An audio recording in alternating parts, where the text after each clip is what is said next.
Bonsoir tout le monde.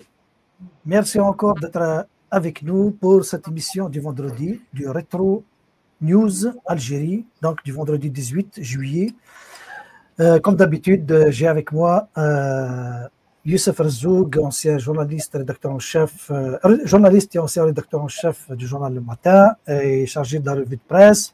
Notre ami Bakir Mohand, chroniqueur, militant politique.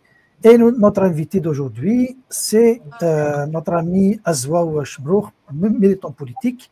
C'est quelqu'un que vous connaissez. Il intervient souvent sur les médias, que ce soit médias alternatifs ou dans les chaînes à partir de l'étranger.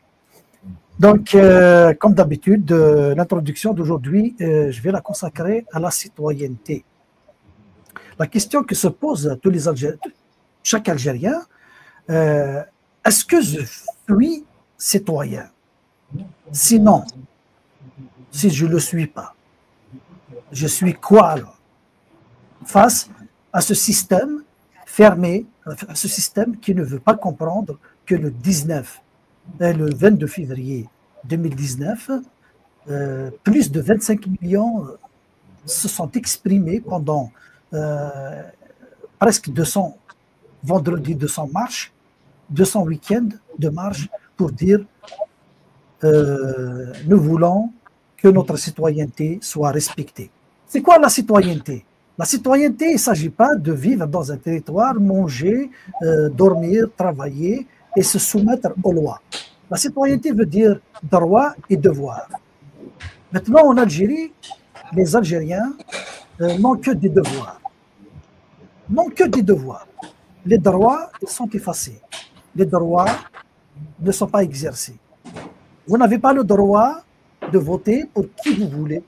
Vous n'avez pas le droit de critiquer ceux qui vous gouvernent. Vous n'avez pas le droit de dire que je ne suis pas satisfait.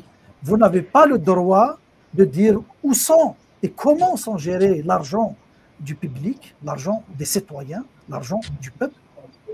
Et surtout, on condamne, on arrête, on fait taire des Algériens en votre nom, au nom du citoyen, au nom du peuple. Parce que la justice, quand elle rend ses verdicts, elle les rend au nom du peuple. Alors, elle les rend au nom de quel peuple? Quel peuple? Le peuple qui vous a élu, parce que dans cette philosophie de la citoyenneté, le citoyen, il désigne, il délègue son pouvoir par voie démocratique à ceux qui vont gérer en son nom.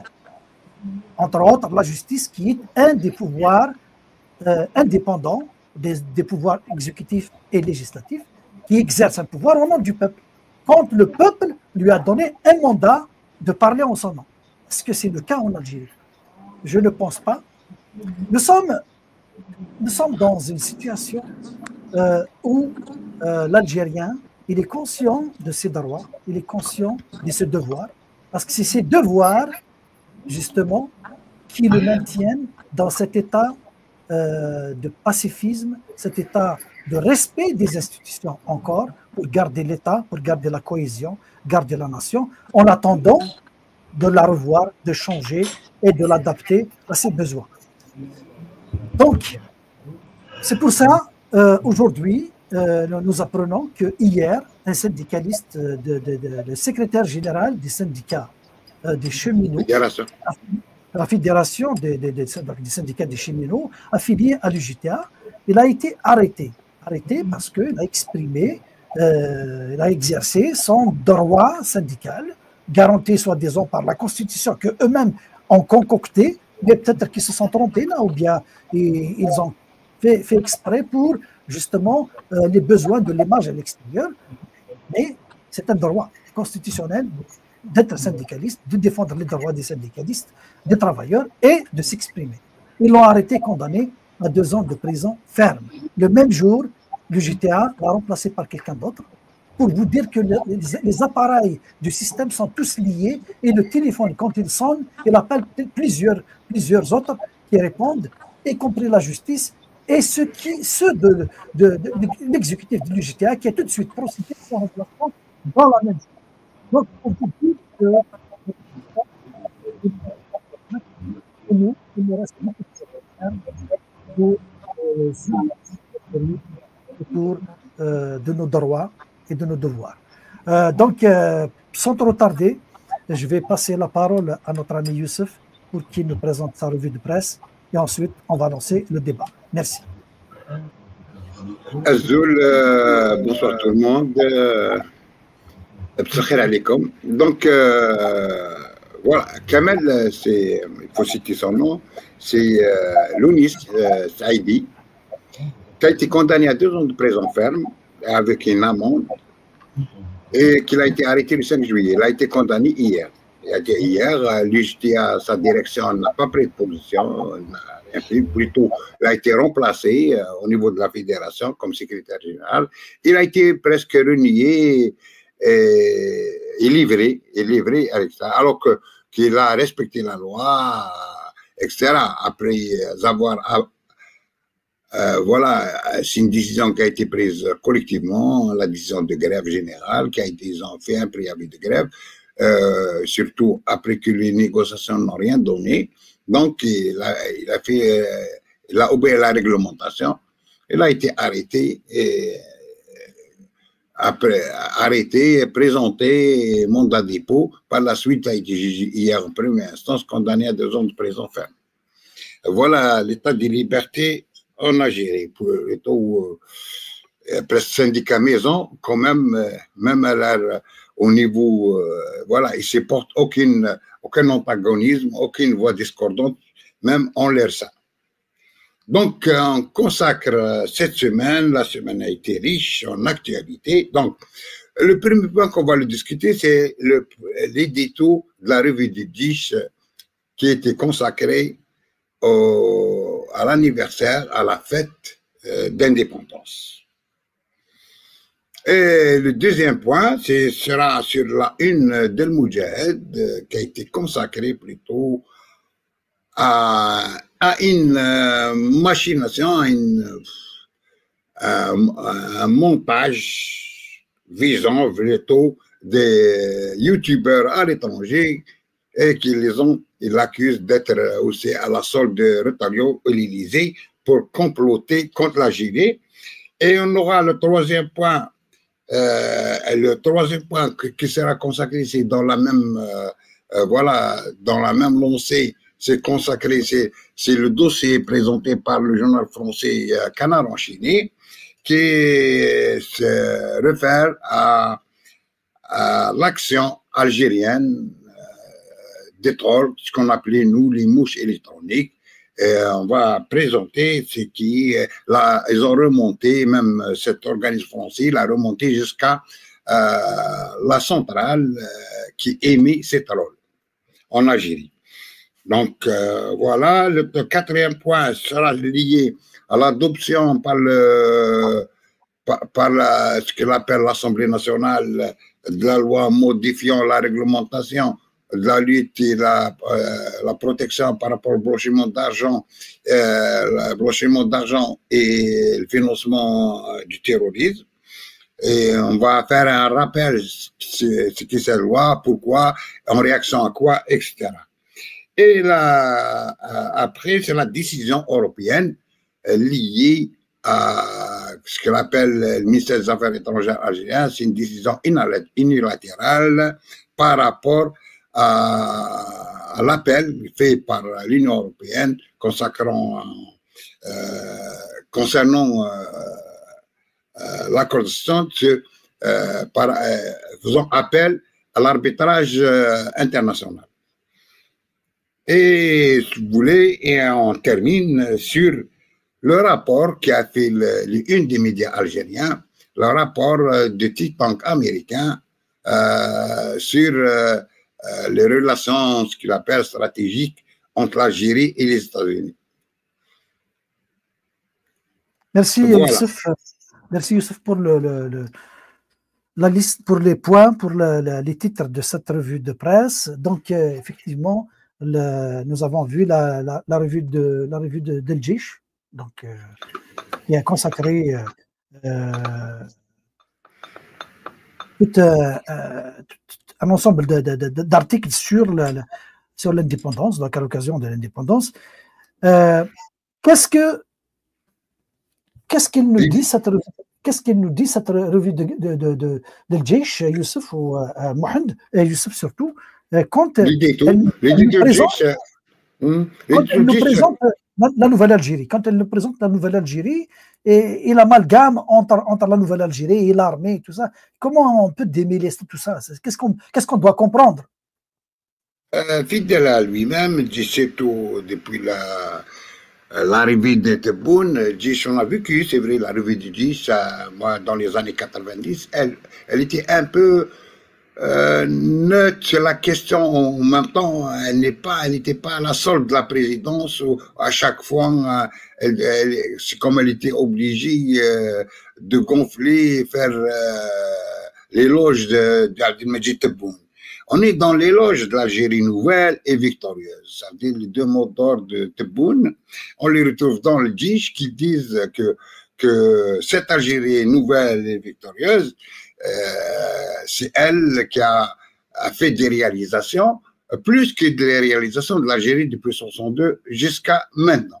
Ça veut dire jusqu'à l'arrivée de cette Algérie nouvelle, etc. Et ce qui est dommage que d'ailleurs, ils ne rendent pas service ni à l'armée ni à l'Algérie, puisqu'on réduit l'armée à représenter deux mots d'ordre de campagne d'Abdelmajid Tebboune. Ils la réduisent à l'Algérie nouvelle, au lieu de l'Algérie, le peuple algérien, on la réduit à l'Algérie nouvelle et victorieuse. Et c'est grave. Victorieuse en quoi, Mohamed?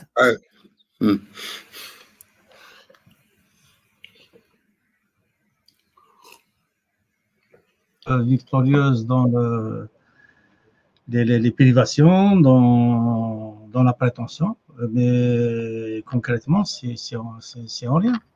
D'ailleurs, il y a un problème, c'est que cette revue, elle est restée comme du temps où l'armée faisait partie du comité central du FLN.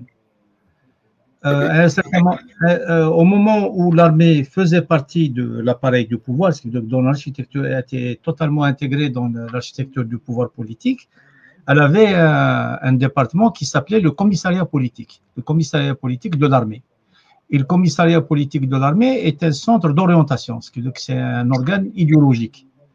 Et le Jaish fonctionne encore dans cette logique-là. Aujourd'hui, n'importe quel Algérien, il peut jeter un coup d'œil sur les revues militaires françaises, espagnoles, italiennes, américaines, et on voit très bien que ces outils de réflexion et ces outils de communication se centrent sur le métier et les métiers militaires et sur les enjeux militaires. Alors que le Jaish, aujourd'hui, le Jaish est le référent, le phare politique du pays, ce qui n'est pas normal, ce qui n'est pas du tout normal. C'est vraiment la preuve par neuf que c'est l'armée qui est au cœur de l'architecture politique algérienne. C'est-à-dire que on le sait tous que c'est la réalité, mais c'est pas dit. Et le système politique se défend de ça. Ils te disent non, l'armée c'est la colonne vertébrale, c'est l'ossature, etc. Mais quand on lit le Jaish, ben on voit qu'on n'est pas sorti du parti unique et qu'il y a encore un commissariat. Mais Mohamed, c'est pas rien quand on dit l'armée et la colonne vertébrale de l'État algérien. Sur le plan anatomique, parce que la colonne vertébrale, si on la ramène à l'anatomie humaine, la colonne vertébrale, c'est à travers laquelle passent toutes les communications vers les organes du corps. Donc, au moins sur ça, ça veut dire que tous les organes de l'État sont alimentés par les communications militaires, par des voies, des canaux militaires. Donc, est-ce qu'on peut parler de démocratie dans ce cas-là alors? Non, au moins sur ça, ils ne mentent pas, ils disent la vérité. Au moins sur ça, ils disent la vérité. Parce que l'État qui a été construit en 1962, il a, à mon avis, deux sources. Il a deux sources. La première source, c'est le gouvernement général, donc le gouvernement général colonial. Et la deuxième source, c'est l'armée des frontières. l'armée des frontières a fait le choix d'investir le gouvernement général et de maintenir ces structures en place. Donc sur ça, ils disent la vérité, sur ça, ils ne mentent pas. Et c'est vrai que ce n'est pas un système qu'on peut qualifier de, pas seulement de démocratique, hein, même de patriotique, ce n'est pas un système patriotique. Oui, oui, mais même en faisant abstraction, en disant, d'accord, c'est un système démocratique, mais on ne voit pas dans quelle démocratie que Abdelmajid Tebboune représente, si on parle entre guillemets une démocratie, qu'il était élu, et c'est pas lui l'Algérie, c'est pas lui le Djich, l'armée. De dire que l'armée, au lieu de dire je suis d'être l'armée du peuple, elle se réduit à être d'un candidat, d'une personne, d'une politique d'une personne. Alors que là, c'est vrai, la question, est-ce que c'est pour ça, je montre que c'est pas une institution. C'est pas une institution de l'État, parce qu'il y a un grand problème. Et on a vécu ça, c'est vrai. Mais sur la forme, ils ont respecté à certains moments, même le Djich à certains moments, il n'était pas aussi aligné sur une position du président de la République, malgré qu'on sait que l'armée qui fait le président de la République. Mais sur la forme, ils ont gardé. Mais maintenant, ils nous montrent aussi, l'armée n'a jamais, comme tu dis, depuis 1962, d'abord, comme il l'a dit bien le Moudjahid Bouarga, c'est pas une héritière de l'ANP, de l'ALN, parce que on peut peut-être dire une partie de l'ALN, puisque l'armée des frontières a foncé sur Alger et sur des milliers de corps des Moudjahidines de l'intérieur. C'est à partir de cette armée des frontières qui a été ici l'ANP. Donc, et depuis, tous les présidents ont été désignés par l'armée, au nom de l'armée, par l'état-major, et par la suite, tous reniés par le même état-major, le nouveau état-major, et chaque état-major a représenté une armée. Je me demande, moi, quelle armée qui est de l'Algérie? Est-ce que de Gaïd, elle était une armée de l'Algérie, ou celle-là, ou celle avant? Ça, le grand problème. S'il y a qu'à réagir autant qu'institution, alors garder la même, ça veut dire, dans ses frontières, défendre son rôle constitutionnel, etc. On aurait, qu'on s'implique en politique, on la trouve, elle désigne Chedli, puis elle désigne, etc. Et toujours, même des politiques contradictoires, des fois, en réunion même son propre choix, un choix qui a été fait par... Et le contingent des militaires, des généraux en prison, c'est une preuve aussi de ça. Ça, le grand problème. Quelle armée on parle? Il y a un problème avec l'implication de l'état-major, chaque état-major en politique, ça pose un problème réel et ça démontre que nous ne sommes pas devant une institution. Peut-être dans l'ensemble, mais avec sa représentation, ce n'est pas une représentation institutionnelle.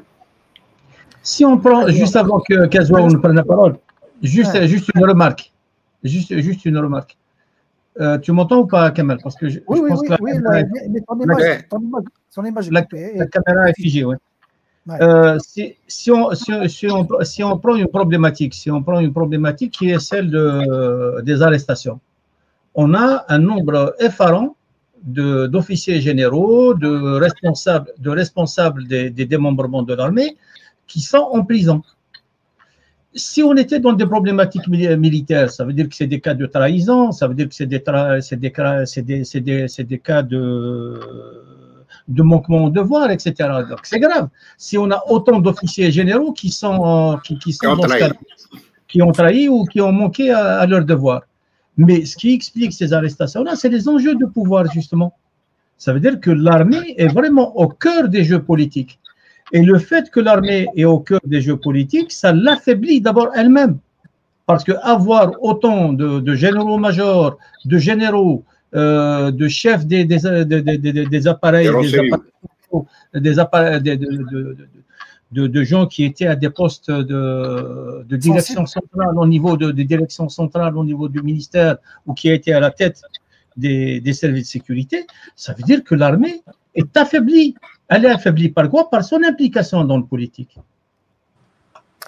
Azwaou, je vais t'ajouter un autre élément parce que quand on parle, là, il y a un discours ambiant qui est porté par des officiels de l'État et les centres de propagande qui sont reliés à eux.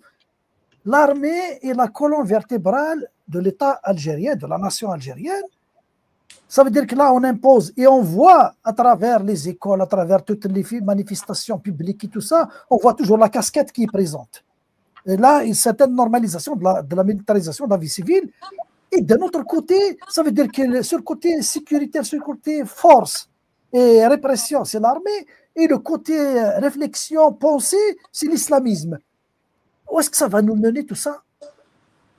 Tu sais, Kamal, bon, justement, pour répondre d'une manière générale à ta question, c'est qu'il y a une alliance, si tu veux, tacite.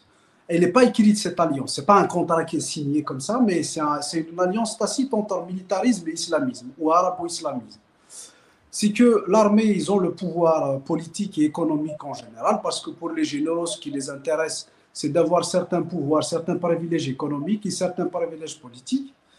Et pour l'islamisme, l'arabo-islamisme, ce n'est pas la démocratie qui les intéresse, c'est beaucoup plus la société et la culture, tout ce qui est médias, tout ce qui est justice, ça veut dire tout ce qui est pour reprendre l'expression gramscienne, Gramsci parlait de l'hégémonie culturelle.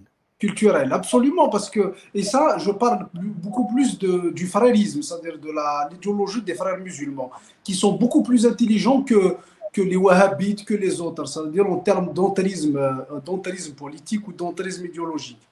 Donc, en gros, ce contrat ou cette alliance tacite, elle consiste en quoi? C'est-à-dire que d'offrir leur service, c'est-à-dire ce qu'on appelle l'arabo-islamisme, d'offrir leur service au pouvoir militaire quand il en a besoin, comme ça s'est passé en 2019, on l'a vu avec le Badiciano-Vombaria, même si cette alliance Badiciano-Vombaria me paraît profane, parce qu'on ne peut pas associer nos Badis à novembre, il n'y a rien à voir, historiquement l'histoire nous le démontre, mais bon.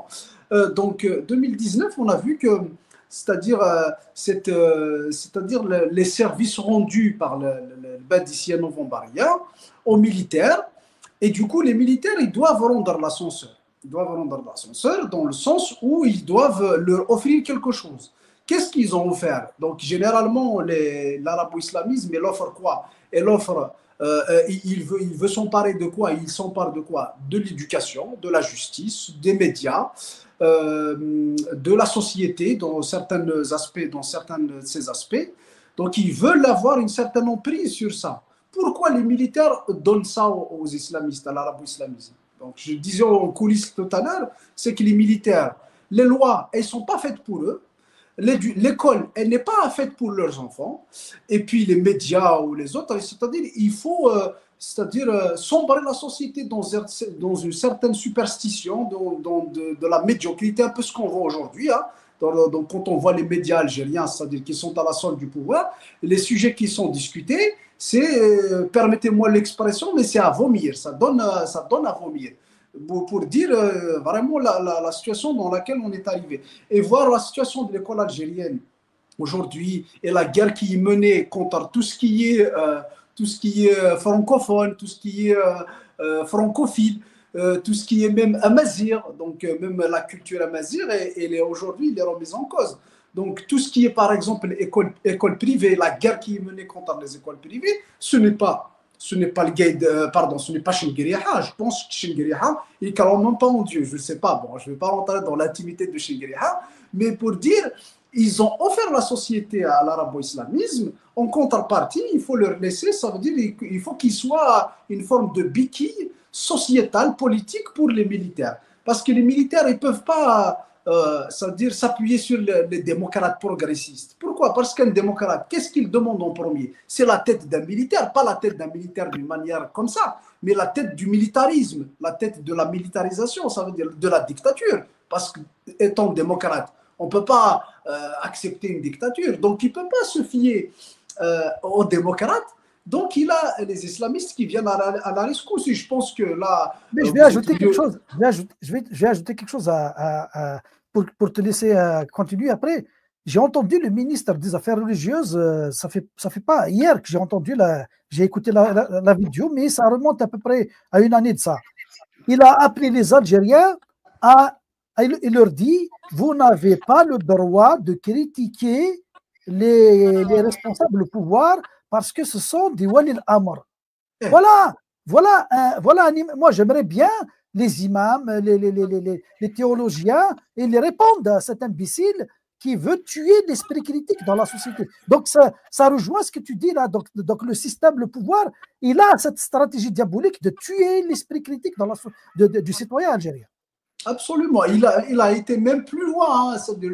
Je pense que c'est lors des élections de 2024, il avait dit un truc, celui qui ne vote pas n'obéit pas au prophète, un truc comme ça, dans le sens, hein, je ne me rappelle pas des termes exacts, mais dans le sens, ça veut dire que c'est comme si c'est du coffre à celui qui ne va pas...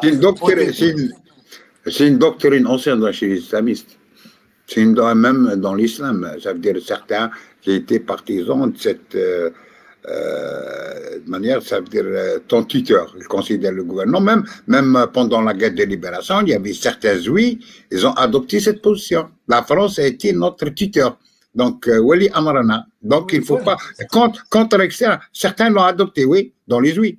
Moi, il y a juste une chose, je finis sur cette idée, c'est que l'histoire politique et vous êtes, je pense que vous connaissez mieux que moi, l'histoire politique algérienne démontre tellement d'exemples par rapport à cette alliance tacite entre le militarisme et l'islamisme.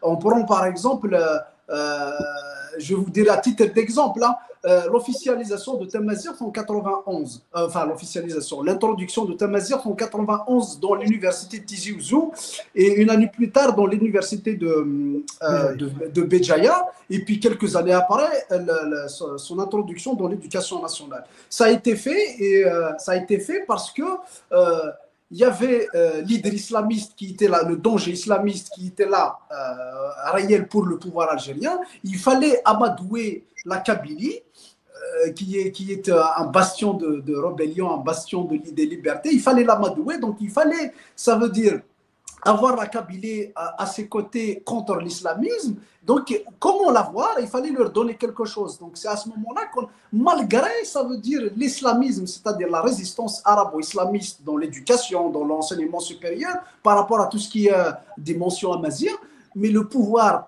comme il se sentait en danger, il était obligé d'offrir quelque chose. Il a attendu 91, c'est-à-dire que depuis 62, il a attendu 91 pour qu'il puisse permettre une introduction timide, d'ailleurs. On le voit aujourd'hui. Ça fait presque... Il n'a rien offert. Il a cédé à la pression. Il a cédé à la détermination de la rue et du mouvement culturel berbère. Mais c'était biaisé, malheureusement. C'était biaisé, Kamal, parce qu'en fait, tout ce qui vient du pouvoir, il le dénude de son sens, de son esprit. Donc, tout ce qui vient du... D'ailleurs, on voit aujourd'hui, c'est-à-dire l'état de l'amazérité, l'état de l'enseignement, que ce soit supérieur. C'est vrai qu'il y a de belles choses, ça veut dire, et c'est des initiatives personnelles, si j'ose dire. Mais il n'y a pas d'initiative d'État. Ça veut dire, c'est pas quelque chose qui est dû à l'État. Au contraire, l'État, je pense qu'il met les moyens pour étouffer tout ce qui est amazigh. Non, je ne vais pas juste... ça de piéger le débat là-dessus, mais il faut rappeler quelque chose. Avant l'introduction, avant l'acceptation de Tamazight en 91 dans l'université, avant tout ça, c'était quoi le discours? L'Amazighiya ikhtira' min al-Faransiya. C'est une création des laboratoires français. Alors, comment elle était une création des laboratoires français? Après, il est devenu langue nationale et officielle. Donc là, le pouvoir, il s'est autodiscrédité lui-même, il a cassé son propre discours à lui-même, il a démontré aux Algériens que c'était un menteur.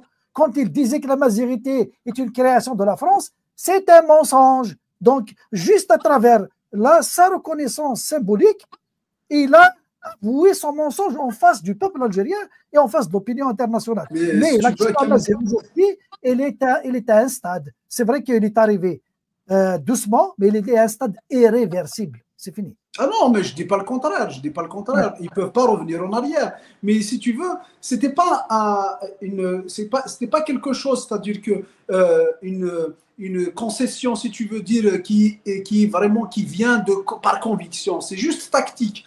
Ça vient d'une manière tactique parce que le pouvoir il doit survivre. Et en 91, sa survie dépendait, en partie du soutien de la Kabylie qui est contre l'islamisme par nature, enfin par essence. Donc, pour sa survie, il devait faire ça. J'aimerais juste rebondir sur quelque chose, sur la colonne vertébrale et sur la militarisation de la société. C'est vrai, quand on dit que l'armée, ceux qui disent que l'armée est la colonne vertébrale d'une nation, d'un État ou d'un pays, ça veut dire que cet État-là est fragile. Parce que l'armée, c'est une institution comme parmi tant d'autres. Elle est certes protectrice de la nation, des frontières, de toutes les menaces, de différentes menaces, que ce soit des menaces réelles, c'est-à-dire terrestres ou aériennes, c'est-à-dire militaires, ou des menaces virtuelles, c'est-à-dire sur Internet, si je peux l'appeler comme ça. Donc, elle est là pour protéger, mais il ne faut pas lui donner autant de pouvoir pour qu'elle soit une institution, c'est-à-dire au-dessus de toutes les institutions, alors que l'armée, elle n'est pas une institution politique, c'est-à-dire c'est une institution entre guillemets opérationnelle. Ça veut dire aujourd'hui chez Ngueriha, on ne vote pas pour Ngueriha, on vote pour le président de la République dans la légitimité. Donc pour définir une institution politique, il faut qu'il y ait une légitimité politique, c'est-à-dire la légitimité démocratique. Alors que dire que c'est la colonne vertébrale, c'est un aveu d'échec à mon sens. Et puis, tu en as parlé de la militarisation. On a vu notamment depuis 2019, j'ai l'impression qu'ils n'ont rien à serrer de la société ou de la réaction des étrangers. Autant sous l'ère de Bouteflika, ils avaient une certaine timidité parce qu'ils avaient peur de la réaction du peuple et la réaction, parce qu'ils ne connaissaient pas à l'époque la réaction du peuple. Quelle serait la réaction du peuple ou la réaction des étrangers? Donc, ils étaient timides sur certaines choses, mais aujourd'hui, ils ont peur de rien, ils font tout ce qu'ils veulent, ils font ce qu'ils veulent. D'ailleurs, on a vu 2024, c'est-à-dire les élections, une semaine, 5 millions, une semaine après, 11 millions. C'est-à-dire, c'est du délire. Donc, je reviens sur la militarisation. Donc, ils ont peur de rien. On a vu la revue Le Jaish a joué un rôle prépondérant pour les élections 2024. Elle a joué un rôle en faveur de Tebboune, que ce soit chez Ngueriha, que ce soit la revue Le Jaish. On a vu le Moudjahid dire que le Sud avait tranché pour Tebboune un mois ou 2 mois avant les élections pour dire le délire dans lequel est sombrée l'Algérie. Et puis la militarisation, elle a atteint son paroxysme dans notre société. Tu as montré tout à l'heure dans l'éducation, dans l'enseignement, dans partout, mais elle a atteint son paroxysme en nommant Ngueriha, parce que Ngueriha, en fait, en réalité, il lui restait que ce poste-là, que le gouvernement pour finaliser la militarisation.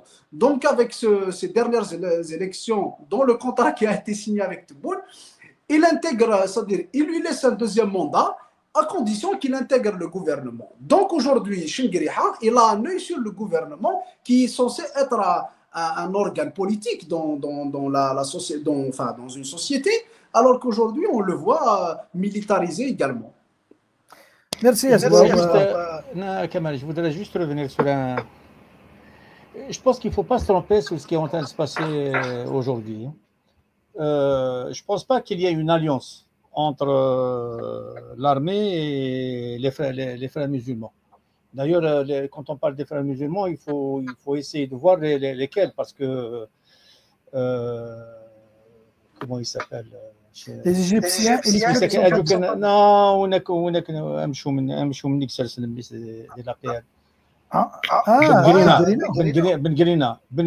Guerina, je ne pense pas qu'il représente les frères musulmans. Et on voit bien à quel point Mokri est isolé et à quel point l'isolement de Mokri est organisé. Moi, j'aimerais illustrer ce fait, parce qu'en vérité, à mon avis, ce qui est en train de se passer, c'est une instrumentalisation de secteurs qui apparaissent comme islamistes par l'armée.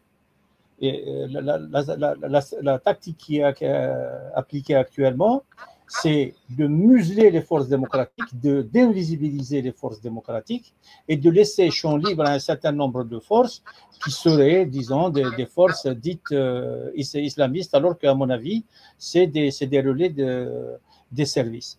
Il y a quelqu'un qui se fait connaître beaucoup en ce moment, c'est M. Amran Azouza, qui parle beaucoup, c'est le fils de Nizra. On le voit, il est complètement à gauche, et on voit ce qu'est la Badissia Novombria. Et on voit très bien. Oh, pourquoi tu as enlevé la photo aussi? Non, je voulais la montrer en solo comme ça, ouais. Voilà. Donc on voit bien que la Badissia Novombria, c'est une belle chalouta derrière laquelle il y a des officines. Il n'y a qu'à regarder. Je pense pas que Mkhran Azouza soit un islamiste. Je ne pense pas que le petit gamin là, qui est complètement à gauche avec son drapeau français soit un islamiste. Mais c'est un montage des services. C'était un montage des services à la fois pour dénaturer la mobilisation populaire et aussi pour provoquer des fractures, pour provoquer des cassures. Donc, à mon avis, il faudrait qu'on réfléchisse sur ça. Est-ce que nous sommes devant une alliance? Est-ce que nous sommes devant une alliance islamo-militariste? C'est pas mon avis, mais nous sommes plutôt dans une instrumentalisation. Mais Mohamed, le badicisme, non-vambarisme, il a été porté par Wassini Bouazza, qui n'était pas un gardien de prison, hein, c'était le chef de la sécurité militaire. Ça confirme ce que tu me dis, ce que je te dis. Ça confirme ce que je te dis. Ce qui veut dire que c'est une construction des services. C'est une construction des services. Pourquoi? Parce que, d'abord, revenons sur la lutte antiterroriste. Comment est-ce qu'elle a été menée? La lutte antiterroriste a été menée selon une logique d'intensité. Ce qui dérangeait, ce n'est pas l'islamisme en lui-même, ce n'est pas la prétention des islamistes à être forts en Allemagne, mais c'est plutôt la capacité des islamistes à menacer le pouvoir. Donc, la lutte antiterroriste a été menée pour réduire la capacité de nuisance des islamistes. Les islamistes, ils ont gagné les casernes. Regarde juste ce capitaine-là qui est en Angleterre, qui soit disant. Ils n'ont pas gagné les casernes, Kamala. Et s'ils avaient gagné les casernes, ils auraient gagné le pouvoir. Il faut qu'on soit rationnel. Ok. Non, ils ont une présence comme tous les colons politiques. Il y a des démocrates au sein de l'armée. Il y a des berbéristes au sein de l'armée. Il y a des ba'thistes au sein de l'armée. Et c'est pour ça que l'armée ne doit pas s'occuper de politique. Parce que ces gens-là, quand ils sont sous les drapeaux, quand ils sont avec leur tenue, ils doivent mettre de côté tout ça. Ils doivent être des professionnels. Mais dans la lutte antiterroriste, le régime, qu'est-ce qu'il a fait? Il a réduit la capacité de nuisance des islamistes et il les a sauvés, il les a intégrés. Et maintenant, il est en train de les utiliser contre la société. Alors que la société a rompu avec la chimère islamiste. Aujourd'hui, dans la société algérienne, qui est-ce qu'il y a qui dit on doit appliquer la charia ou là on doit faire une doula islamia ou les islamistes? Ou les islamistes, c'est des anges. Les gens, ils ont vu qu'ils ont pris des terrains. Les gens, ils ont vu qu'ils ont pris qu'ils ont eu des privilèges. Les gens, ils ont eu qu'ils sont montés au maquis, qu'ils sont revenus avec des fortunes. Donc, en théorie, dans leur quartier, dans leur village. Ce qui veut dire qu'un émir qui est sorti, qui revient avec des milliards. Et s'il ne revient pas avec des milliards qu'il a fait le maquis, il revient avec des milliards que les gouvernants lui ont donnés. Il est dans une insurrection, il n'y a personne qui va les suivre. Donc, je pense qu'il ne faut pas se tromper sur ça. Non, mais il y a un peu de l'idéologie, il y a un peu de la bêtise qui est reliée à la mauvaise gestion aussi, et aussi à une façon de camoufler la gestion. Je vais juste le citer rapidement. Si tu l'avais lu, j'ai fait une contribution sur le livre édité par, comment s'appelle, Riposte Internationale. J'ai fait sur la santé, sur le système de santé en Algérie, donc c'était une critique. Et quand j'ai fait mes recherches pour la documentation et tout ça, j'ai retrouvé des textes qui ont des textes journalistiques qui ont rapporté qu'à Khanchla, il y avait des raqis qui accueillisent des 1200, je pense, 1200 femmes à la fois qui faisaient la chaîne pour aller malades, qui cherchent des soins, au lieu d'aller dans les hôpitaux, et ils vont y aller voir des raqis. Ça, c'est l'État qui les encourage, parce que quand on voit le nombre de raqis à qui on a donné l'accréditation, on a donné le temps d'antenne dans les chaînes de télévision privées et étatiques algériennes, sous le regard des militaires, sous le regard des tenants du pouvoir, moi je pense qu'il y a de la bêtise, il y a de l'idéologie. Parce que quand tu prends les 1200 malades, tu les orientes vers un raqi, ça veut dire que tu désengorges les hôpitaux. Donc ça veut dire que l'État, elle allège un peu le fardeau au niveau des hôpitaux. On n'a pas besoin d'acheter le matériel, on n'a pas besoin de chercher plus de médecins et tout ça. Donc, le déficit qu'il y a en termes d'encadrement dans les hôpitaux, et on l'a donné la place au raqi. Mais le raqi, il ne guérit pas uniquement psychologiquement, il est en train d'endoctriner la société. Donc, il y a une partie de la bêtise, il y a une grande partie d'idéologie. Donc, on a... Kamal. Oui. Par rapport, juste une minute. Par rapport à cette histoire de raqi, toi, en tant que républicain, si tu étais au pouvoir, tu vas régler le problème par la pratique illégale de la médecine. Par la pratique légale de la médecine. Illégal. C'est-à-dire que quelqu'un qui se prétend raqi, qui va prendre des gens pour leur donner des traitements et tout ça, tu vas le poursuivre pour pratique illégale de la médecine. Ah oui, je vais le alors qu'aujourd'hui, ils sont promus, comme tu es en train de dire. Donc, ça montre le lien qui existe.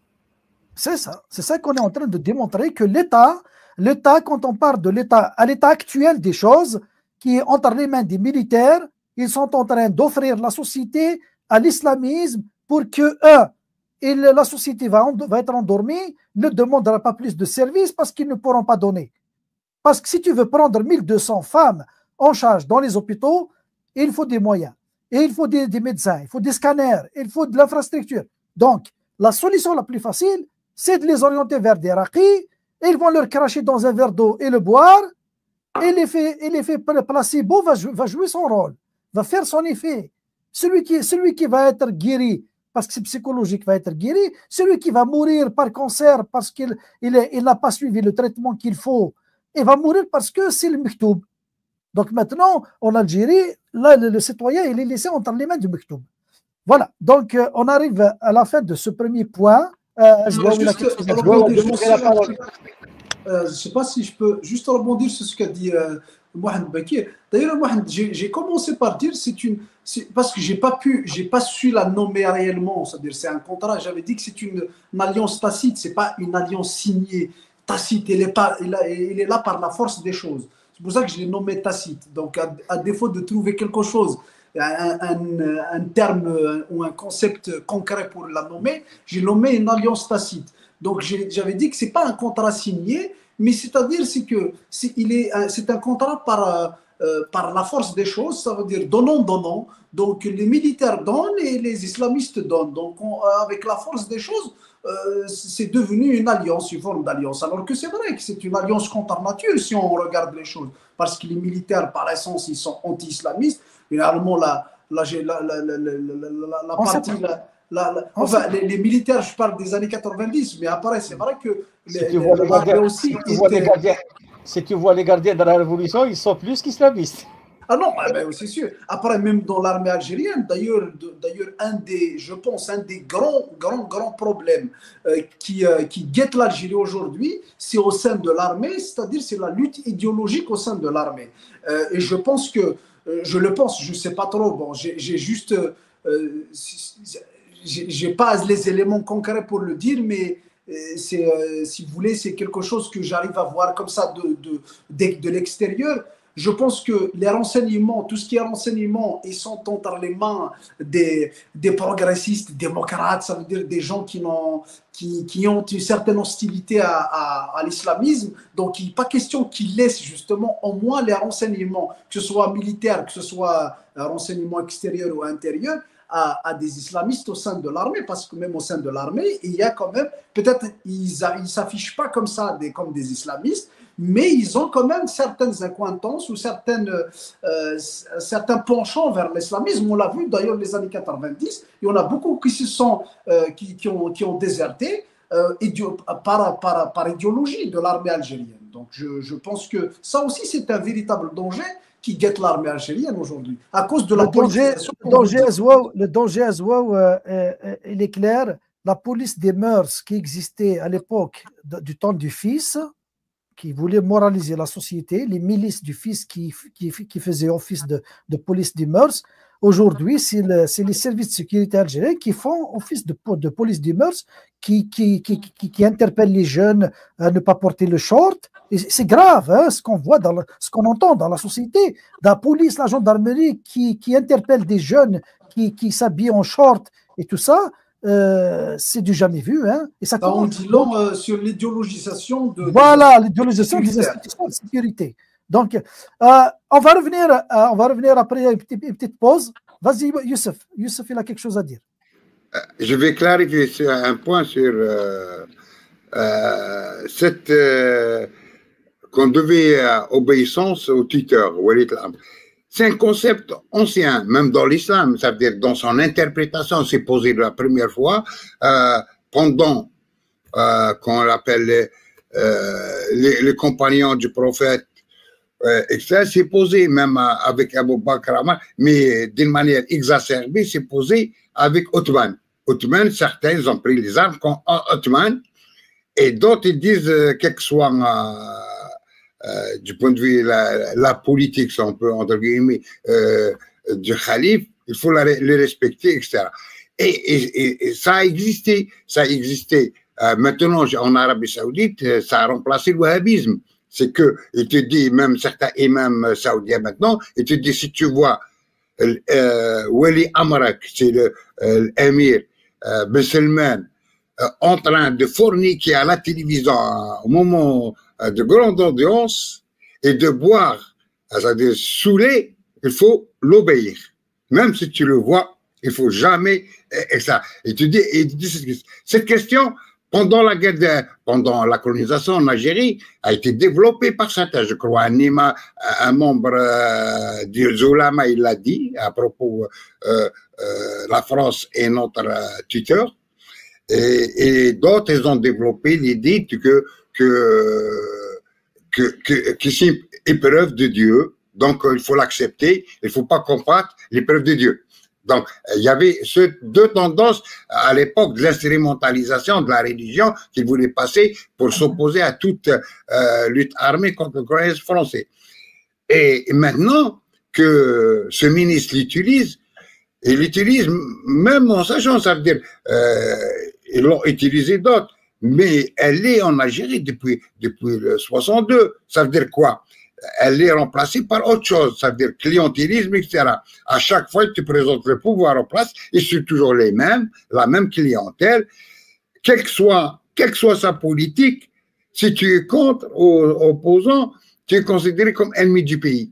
On est dans la même logique, ça veut dire les mêmes personnes qui existent en Algérie liées au système, ils ont toujours donné raison, quel que soit, ça veut dire le même système, mais quel que soit le régime, quel que soit les mêmes qui étaient avec Bouteflika, ils sont avec Tebboune. C'est les mêmes qui te disent, à l'époque de Bouteflika, tu es l'ennemi du pays contre Bouteflika parce que le sauveur. Aujourd'hui, les mêmes qui te disent la même chose. Et celle-là, ça remplace les tuteurs, n'est-ce pas? Et ils n'ont pas besoin, ça veut dire, de l'argument religieux présenté par le ministre des Affaires religieuses, mais aussi ça, pour l'instant, ils regardent les 3 millions de personnes, etc., du système qui sont à chaque fois renouvelés, etc., et ce sont les mêmes. Donc, à chaque fois, de trouver des justifications à toutes les décisions arbitraires et injustes du régime, en évoquant souvent la main étrangère. Oui, et on passe au deuxième point.